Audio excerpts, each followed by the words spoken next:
আজকে যেভাবে আমাদের চাল উঠবে আগামীকালকে যেভাবে আমাদের ঠিক হযরত ওমর ফারুক রাদিয়াল্লাহু তাআলা আনহু স্ত্রী একদিন ডাক দিয়ে আমার স্বামী আগামীকালকে তো ঈদ, আমরা তো ঈদ পালন করতে পারি না, আমরা তো মুরব্বি হয়ে গেছি, আমাদের নতুন কাপড়ের দরকার নাই, কিন্তু আমাদের যে সন্তান রয়েছে তাদের তো দুইটা নতুন কাপড়ের পোশাক দরকার। হযরত ওমর ফারুক রাদিয়াল্লাহু তাআলা আনহু ওই অর্ধজাহানের বাচ্চা ছিলেন, অর্ধজাহানের বাচ্চা থাকা অবস্থায় তার কাছে কোনো টাকা নাই। হযরত ওমর ফারুক রাদিয়াল্লাহু তাআলা আনহু খাদ্য দরবারের কাছে গিয়ে বলেন, ও আমার খাদ্য সামগ্রীর মন্ত্রী, তোমার কাছে আমি একটা কথা বলতে চাই। খাদ্য সামগ্রীর মন্ত্রী বললেন, কি হযরত ওমর ফারুক? হযরত ওমর ফারুক রাদিয়াল্লাহু তাআলা আনহু চিঠির মধ্যে লিখে দিলেন, আমি 1 মাস পূর্বে চাকরি করার আগে অগ্রিম আমি তোমার কাছে 1000 টাকা বেতন নিতে চাই। ওই খাদ্যদ্রব্য মন্ত্রী বললেন, ও অন্তর্জাহানের বাদশা হযরত ওমর ফারুক, আমি আপনাকে টাকা দিব, দুইটা শর্ত রয়েছে। হযরত ওমর ফারুক রাদিয়াল্লাহু তাআলা আনহু বললেন, আবার কি শর্ত দুইটা?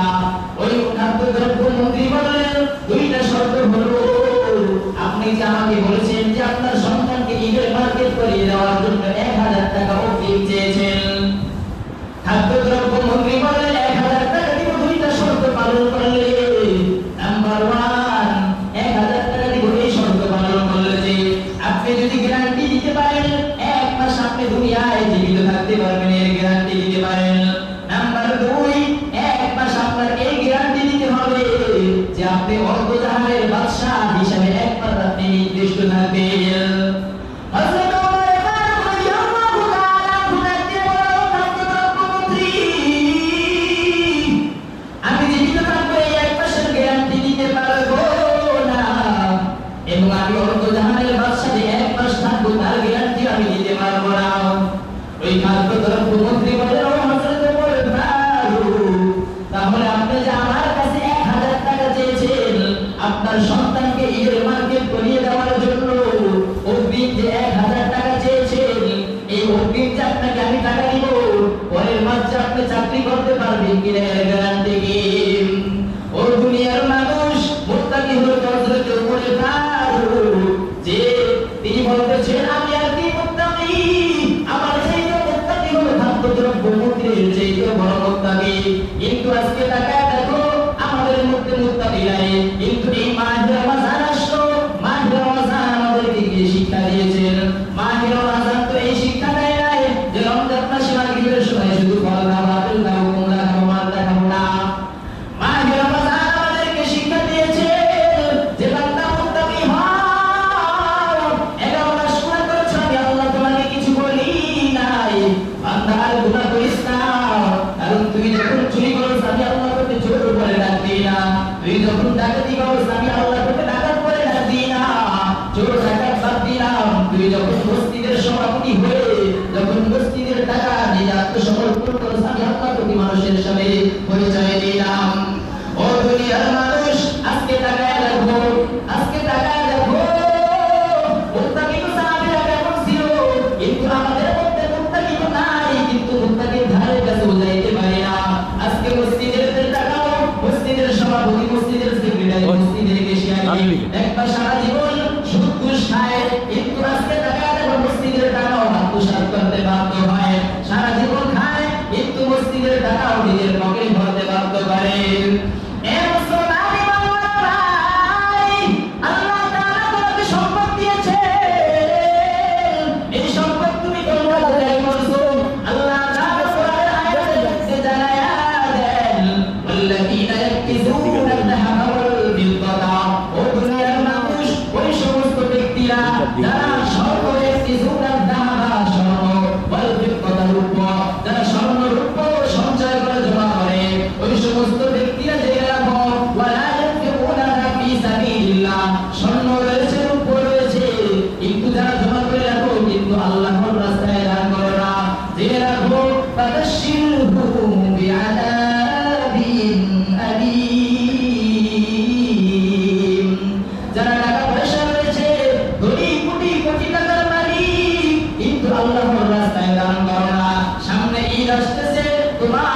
7.5 কোটি স্বর্ণ 52 কোটি রূপা রয়েছে, কিন্তু আল্লাহর রাস্তায় দান করো না, তোমার জন্য জাহান্নামের কেমন শাস্তি রয়েছে শোনো।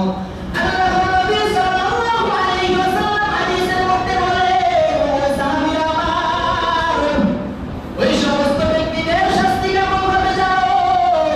যারা সম্পদ জমা করে রাখে, দুনিয়ার মধ্যে এত সম্পদ রয়েছে, বরঞ্চ নিজে গিফটারি করে বখিল করে, কিন্তু আল্লাহ তাআলা গিফটারি ভালোবাসেন না। ওই সম্পদগুলো নিজে খাবার খায় না, কিন্তু সন্তানের জন্য আয় করতে থাকে। 30 বছর 80 বছর হয়ে যায়, কিন্তু কখনো বলে আমার সন্তানদের কি হবে, কিন্তু কখনো এই চিন্তা করে না আমার এই সঞ্চয়, আমার এই টাকা পয়সাগুলো হালাল রয়েছে হারাম রয়েছে। তোমার কাছে 7.5 কোটি স্বর্ণ রয়েছে, 52 কোটি রূপা রয়েছে, কিন্তু তুমি আল্লাহর রাস্তায় দিয়ে তুমি গিফটারি করো। তুমি 7.5 কোটি স্বর্ণ 52 কোটি রূপার মধ্যে তুমি যদি 1 লাখ 2 লাখ টাকা দিয়ে দাও, তোমার টাকা হালাল হয়ে যায়, তুমি জাহান্নামের আযাব থেকে মুক্ত। কিন্তু আজকে তাকায় দেখো, তোমার সম্পদ রয়েছে, তুমি আল্লাহর রাস্তায় দান করো না। আল্লাহর রাস্তায় তো দান করা দূরের কথা, 5 ওয়াক্ত নামাজে ইমাম সাহেব পড়ায় মসজিদে আমরা যে নামাজ পড়ি, ইমাম সাহেব আমাদেরকে আমরা সম্মান করি না, আলেম আমাদেরকে আমরা এই দুই চোখের সর্বনিম্ন স্থান দিয়ে দেখি। কিন্তু যুব একবার চিন্তা করছো, আজকে জুমার দিন তোমার নামাজ শ্রেষ্ঠতম একটা দিন, 5 ওয়াক্ত নামাজ পড়তে পারি, জুমার নামাজ পড়তে পারি।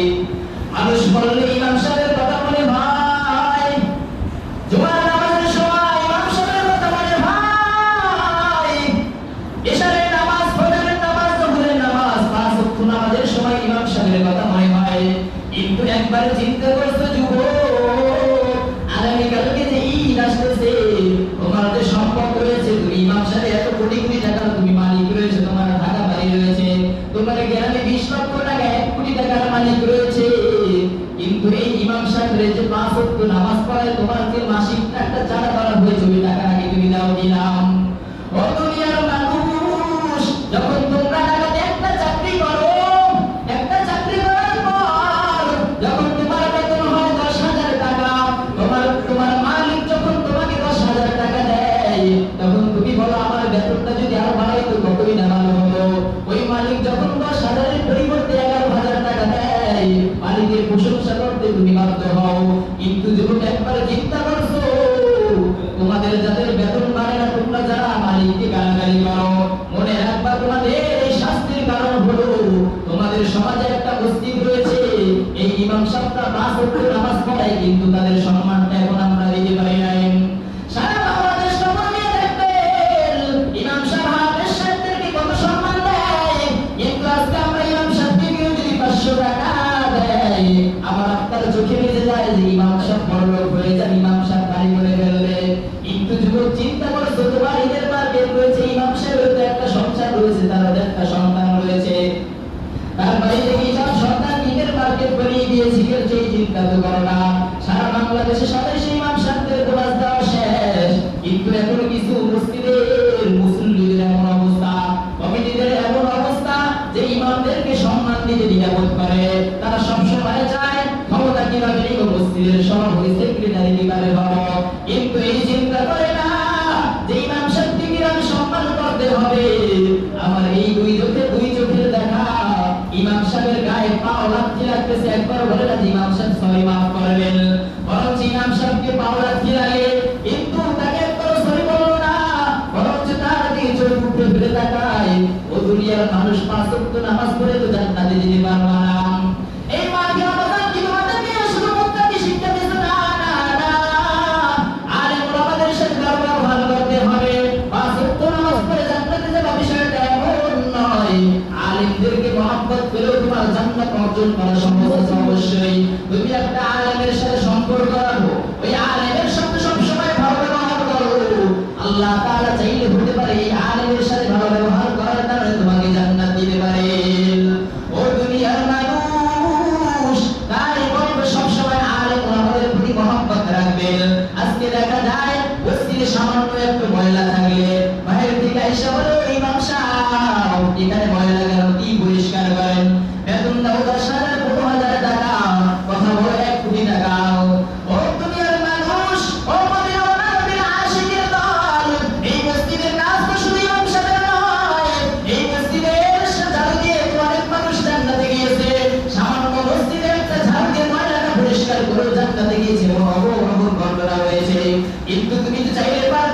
যে ইমাম সাহেবকে আদেশটা না করে নিজের ছাড়া নিজে দিয়ে দিতা। সুতরাং বলো মাহে রমজান তোমাকে কত শিক্ষা দেয়, কিন্তু তুমি বুঝো না হিংসা তাকাব্বুর অহংকার। কারণ ইমাম সাহেবকে মনে হয় যে ইমাম সাহেব তো আমার যদি আমার চাইতে টাকার কম, সব দিক দিয়ে কম। তাই বলবো যুবক ভাই, মাহে রমজান একটা শিক্ষা গ্রহণ করো। জীবনে যাই করো না কেন কোনো মানুষকে কষ্ট দিব না, কোনো মানুষের সমালোচনা করবো না। কারণ আল্লাহ তাআলা বলেন ইয়া আইয়ুহাল্লাযীনা আমানু ইজতানিবু কাসীরাম মিনাল যান্নি ইন্না বা'দাল যান্নি ইসমুন ওয়া লা তাজাসসু ওয়া লা ইয়াগতাব বা'দুকুম বা'দা আইয়ুহিব্বু আহাদুকুম আইয়াকুলা লাহমা আখিহি মাইতা ফাকারিহতুমু। তোমরা যে যেই ভাইয়ের গীবত করো, গীবত করার পরিণাম কি জানো? গীবত করার পরিণাম তো হলো যে তোমার এক আপন ভাই মরলো, ওই আপন ভাইয়ের মরা অবস্থা যদি তোমার সামনে দেওয়া হয় তুমি কি খাবে? না, বরঞ্চ তুমি অপছন্দ করবে, তুমি ঘৃণা করবে। কিন্তু আজকে আমরা গীবত করি, মাঝে রমজানে রোজা রাখলাম, রোজা রাখা অবস্থায় গীবত করলাম। এই রোজা কবুল হয়েছে কিনা সেই দয়ার মালিক জানে। রমজান মাসে সাহারি খাইলাম, সারাদিন না খায় থাকলাম, এটার নাম রোজা নয়। শুধু রাতে থাকার নাম রোজা নয়। হাতের রোজা রয়েছে, পায়ের রোজা রয়েছে, অঙ্গ প্রত্যঙ্গের জবানের রোজা রয়েছে, মানুষের সাথে কথা বলা করতে চলে অঙ্গটাই রোজা রয়েছে। শুধু সাহারি খাইলাম, সারাদিন তো কিছু খাইলাম না, এটার নাম রোজা। ও দুনিয়ার মানুষ, আজকে তাকায় দেখো তুমি যে 30টা রোজা রেখেছো, তোমার রোজা কয়টা কবুল হয়েছে? নবীজির জামানায় দুইজন ব্যক্তি আসলো, দুইটা মহিলা আসলো। এক মহিলা নবীজির সামনে বমি করলো, বমি করার পরে দেখলো ওই মহিলা ভূমির মধ্যে রক্ত হইল। অপর মহিলা বমি করলো, এখন ওই মহিলার ভূমির মধ্যে রক্ত নাই। সাহাবায়ে কেরাম রাসূল সাল্লাল্লাহু আলাইহি ওয়াসাল্লামকে জিজ্ঞাসা করলেন, ও রাসূল, এই মহিলার রক্তের মধ্যে বমি কেন?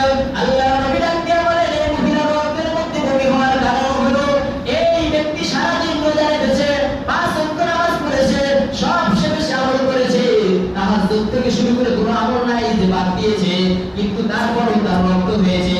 আর এই ব্যক্তি 5 ওয়াক্ত নামাজ পড়তে পারে নাই, তাহাজ্জুদ পড়তে পারে নাই, কিন্তু মানুষের সাথে ভালো ব্যবহার করেছে। আর যেই ব্যক্তি সারাদিন নামাজ পড়েছে, আল্লাহর ইবাদত করেছে, কিন্তু একটা সমস্যা হলো মাঝে মাঝে রোজা রাখা অবস্থায় এই আল্লাহর বান্দি গীবত করেছে। ও দুনিয়ার মানুষরা, এই হাদিস থেকে জানা যায় রোজা রাখা অবস্থায় গীবত করলে তোমার রোজা কবুল হওয়ার কোনো সম্ভাবনা নাই। তাই বলবো সামনে রোজা করে চলে গিয়েছে, তাই এখন প্রস্তুতি গ্রহণ করুন, সামনে যে কবরের প্রস্তুতি গ্রহণ করবেন। কারণ ভাই তুমি এই রমজান পেয়েছো, আগামী রমজান পাবে কিনা জানা নাই। কারণ ওই নাগার ওই সদরবারের ইতিহাসের দিকে তাকাও। গতকালকে রাতের দিন দুইজন যুবকের মৃত্যুর লাশ, লঞ্চের সাথে লঞ্চ লেগে দুইটা যুবক কিভাবে মারা গেছে। ওই যুবক তো তার স্ত্রীকে সারপ্রাইজ দেওয়ার জন্য বাইরে যাওয়ার জন্য রওনা দিয়েছে, মালিকের থেকে টাকা নিয়ে মাকে সালাম দেওয়ার জন্য রওনা দিয়েছে। মাকে বলবেন, মা তোমার সন্তান এসেছে, এই সময় তোমাকে আমি খুশি তোমার চেহারা দেখবো। কিন্তু ওই সন্তান তো একবার ভাবতে পারে না যে আমার মৃত্যুটা এই লঞ্চের সাথে নিয়ে হবে। ও দুনিয়ার মানুষ, ও মদিনাওয়ালা নবীর আশিকের দল, ওই যুবকের লাশটা কেমন হয় এবার শুনেন। লঞ্চটা যখন সে তাড়াতাড়ি উঠতে যায়, বাড়ির সিগনাস লঞ্চে, লঞ্চে যখন তাড়াতাড়ি উঠতে যায়, এক লঞ্চ আর লঞ্চের পিছনে চাপা যখন খায়, এই পর্যন্ত এক চাপা খেয়ে তার মাথা ভেঙে যায়। শুধু পা ভেঙে যায় বিষয়টা এমন নয়, পা গুলো গুঁড়ো গুঁড়ো হয়ে যায়। তার বাবা যে ছিল, সন্তানের তো শুধু মাথা ভেঙে যায়, পা আগুন হয়ে যায়। আর বাবার লাশ, সন্তানের সামনে বাবার লাশ এমন বিকল হয়ে গেল, এমন চাকটা হয়ে গেল, ওই লাশ তো ধরে কোথা লাশ বোঝা যায় না, ওই লাশ নদীর মধ্যে সন্তানের সামনে পড়ে যায়। ও দুনিয়ার মানুষ, আজকে কোন ক্ষমতার বাহাদুরি করো? তোমার টাকা পয়সা রয়েছে, তুমি এই রমজান পেয়েছো, আগামী রমজান পাবো কিনা তার কোনো গ্যারান্টি নাই। তাই বলবো যুবক ভাই, মৃত্যুর জন্য প্রস্তুতি গ্রহণ করো, মানুষের সাথে হিংসা করা থেকে বিরত থাকো, আলেম ওলামাদের বিরুদ্ধে লেগো না, সবসময় আলেম ওলামাদের সাথে সাক্ষাৎ নিয়ে থাকো, পরামর্শ নিয়ে থাকো। কারণ আলেম ওলামাদের দোয়া নিয়ে চাইলে তুমি জান্নাতে যেতে পারবা। তাই ভাই বলবো, বড়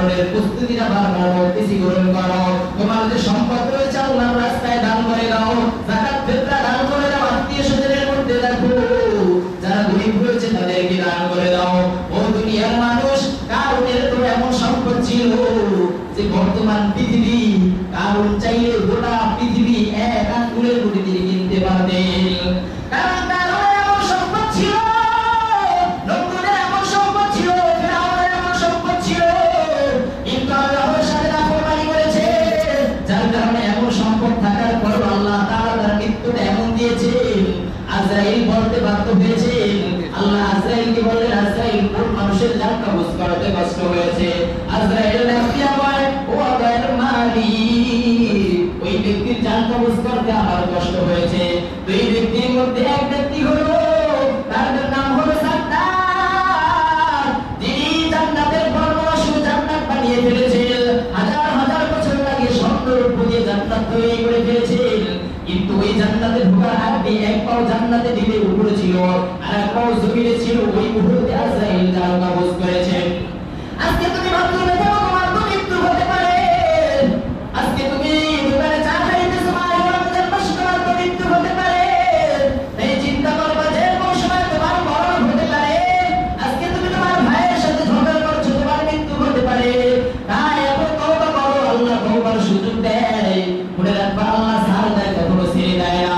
কারণ আল্লাহ তাআলা যাকে যখন ধরবে, কারণ মুনাফিক মিথ্যাবাদী যারা, তাদেরকে আল্লাহ এমন ভাবে মৃত্যু দেয়, দেখবা মরণের সময় আজরাইলকে দেখে প্রস্তাব করতে টয়লেট করতে বাধ্য হয়। ও দুনিয়ার মানুষ, তাই বড় মরণের প্রস্তুতিটা গ্রহণ করো। কারণ তোমার সামনে তোমার মা মারা গেছে, তোমার বাবা মারা গেছে, কিন্তু মা মরার জন্য আফসোস লাগে না। আজকে মা মারা গেছে, বাবা মারা গেছে, মায়ের কবরটা জিয়ারত করার তোমার সময় হয় না রে যুবক। এমন সন্তান এখানে আছো, বছরে একবার মার কবরের সামনে দাঁড়াও না, বাবা আমার কাছে টাইম নেই। কিন্তু যুবক একবার চিন্তা করছো, যেই মা তোমাকে জন্ম দিয়েছে, ওই মা তোমার জন্য কত কষ্ট করেছে। আজকে ওই মার কবর জিয়ারত করো না, ওই মার কবর জিয়ারত করার জন্য তোমার টাইম নাই। তাইলে তুমি কেমন ব্যর্থ সন্তান। ওই মা যদি তোমাকে কবরে বসে বদদোয়া দেয়, তোমার সারা দুনিয়া অচল হয়ে যাবে। আজকে কোটি কোটি টাকার মালিক তুমি, আজকে তুমি কোটি টাকার মালিক, কালকে তুমি এমন ফকির হবা, রাস্তার ভিখারি হতে বাধ্য হবা। কারণ ঢাকা শহরে এমন অনেক ঘটনা রয়েছে, তারা ওভার ব্রিজে দেখবা ভিক্ষা করতেছে, তাদের খবর নিয়ে দেখবেন এমন অনেকেই রয়েছে যারা অধিকাংশ অনেকেই বড় লোক ছিল, কিন্তু আজকে দেখা যায় 5 টাকার জন্য রাস্তায় শুয়ে থাকে। আবার এমন সন্তান রয়েছে নিজে কোটি টাকার মালিক, নিজের মাকে ওভার ব্রিজে বানিয়ে রেখেছে। এই যুবক ভাই বলো, নিজের সম্পদগুলো আল্লাহর রাস্তায় দিয়ে সুন্দরভাবে জীবন যাপন করুন, 5 ওয়াক্ত নামাজ পড়ুন, সবসময় আল্লাহর হুকুম পালন করুন, সবসময় মানুষের সাথে ভালো মহব্বত করুন, মনের মধ্যে হিংসা রাখবেন না, তাকাব্বুর রাখবেন না, আর মুসলিমদের কখনো ক্ষমতার বাহাদুরি করবেন না। কারণ সবসময় চেষ্টা করবেন আমার মাধ্যমে যদি মসজিদ সুন্দরভাবে চলে আমি সেটাই চাইব। কখনো ইমামকে আদেশ করবেন না, কারণ একটা ইমামকে আদেশ করলে হতে পারে এই আঙ্গুলটা যে আপনি উঠাইছেন, এই আঙ্গুলটা যে আপনি নামাইতে পারবেন তার কোনো গ্যারান্টি নাই। কারণ রাসূল সাল্লাল্লাহু আলাইহি ওয়াসাল্লাম হাদিসের মধ্যে বলেন, ইন্নাল উলামা ওয়ারাসাতুল আমবিয়া, আমি নবীকে তোমরা দেখতে পারো না আমার উম্মত, আমার আলিম ওলামাদেরকে দেখে নাও, আমার আলিম ওলামারা যা করে আমি নবী যা করেছি তাই করব। কারণ আলিমদেরকে মহব্বত করা মানে আমি নবীর সাথে মহব্বত করা, আমি নবীকে মহব্বত করা। আলিম ওলামাদের সাথে বেয়াদবি করা মানে নবীর সাথে বেয়াদবি করা। কারণ এই আলিম ওলামা কত কষ্ট করে পড়ালেখা করে, কারণ আলিম ওলামার সম্মান কখনো কিন্তু আল্লাহ সবসময় দেয়। কখনো এটা ভাববেন না যে আলিম ওলামা কিছুই নাই, আলিম ওলামা ফকিরকে আমাদের কাছে ভিক্ষার মতো তাকায় রয়েছে, বিষয়টা এমন না। আজকে তাকায় দেখেন একটা মসজিদের ইমাম মুয়াজ্জিন, একটা মসজিদের ইমাম মুয়াজ্জিন তাদের সাথে সম্মানে রয়েছে, গোটা পৃথিবীর মধ্যে সবচেয়ে ধনী দেশে এই সম্মানে নাই। আল্লাহ তাআলা আমাদেরকে উক্ত কথার উপর আমল করার তৌফিক দান করুন, এবং সব সময় অন্তত চেষ্টা করুন আজকে জুমার নামাজ পড়ে মা বাবার কবরগুলো জিয়ারত করবেন। মাহে রমজান চলে গেছে, যে ভাই ভাইয়ের প্রতি মহব্বত রাখবেন, কারোর প্রতি ঝগড়া থাকলে ঝগড়া দূর করে দিবেন, কারোর প্রতি মনে দোষ রাখবেন না, মাফ করে দিবেন। এক ভাই আর ভাইকে মাফ করে দিবেন, কারণ আপনি আজকে মারা গেলে যে ভাইকে আপনি মাফ করেন নাই, ওই আল্লাহ তাআলার ক্ষমতা নাই যে আল্লাহ তাআলা মাফ করবেন। কারণ আল্লাহ তাআলা বলেন, বান্দা যেটা বান্দাকে তুমি কষ্ট দিয়েছো, বান্দার থেকে বুঝ নিয়ে নাও, বান্দার কাছে ক্ষমা চাও, আমি আল্লাহর কাছে মাফ চাইলে হবে না। কারণ বান্দাকে কষ্ট দিয়েছে, বান্দার কাছে মাফ চাও। এই জন্য ভাই বলবো সবসময় মহব্বতের সহিত চলাফেরা করবেন, সবসময় আল্লাহ হুকুম রাসূলের সুন্নাত অনুযায়ী চলার তৌফিক চেষ্টা করবেন এবং ভালো কাজের চেষ্টা করবেন। তা'মুরুনা বিল মা'রুফ ওয়া তানহাউনা আনিল মুনকার, সৎ কাজের আদেশ করবেন, মানুষকে অসৎ কাজে নিষেধ করবেন। কখনো এই চিন্তা করবেন না যে আমার মাধ্যমে যে মানুষের কষ্ট হয়, সবসময় চাইবেন আমার মাধ্যমে মানুষের ভালো হোক, মসজিদের উপকার হোক, আল্লাহর দ্বীনের রাস্তার উপর হোক, ইসলামের বিজয় হোক। আল্লাহ তাআলা আমাদেরকে উক্ত কথার উপর আমল করার তৌফিক দান করুন। ওয়া আখিরু দাওয়ানা আলহামদুলিল্লাহি রাব্বিল আলামিন। আসসালামু আলাইকুম ওয়া রাহমাতুল্লাহি ওয়া বারাকাতুহু। আমার কথা যদি কেউ কষ্ট করে থাকে ক্ষমা দৃষ্টিতে দেখবেন। আমি হলাম আপনাদের এলাকারই নাতি। আমার নানার নাম হলো অজিত ব্যাপারী, আমার অনেকে আমাকে চেনেন না। আমি রেজাউল ব্যাপারী, জামাল ব্যাপারী তার ভাই না। আমাকে সবাই দোয়া করবেন। এই বছর আমার আলহামদুলিল্লাহ পড়ালেখা শেষ হয়েছে। আপনাদের দোয়া নেওয়ার জন্য আমলের নিয়ে আপনাদেরকে কথা বললাম। আমার কথায় যদি কোনো কষ্ট পেয়ে থাকেন আমাকে অন্তত ক্ষমা দৃষ্টিতে দেখবেন। আল্লাহ তাআলা আমাদের সকলকে সহিহ বুঝ দান করুন। যারা সুন্নাত পড়ি না, যারা সুন্নাত পড়ি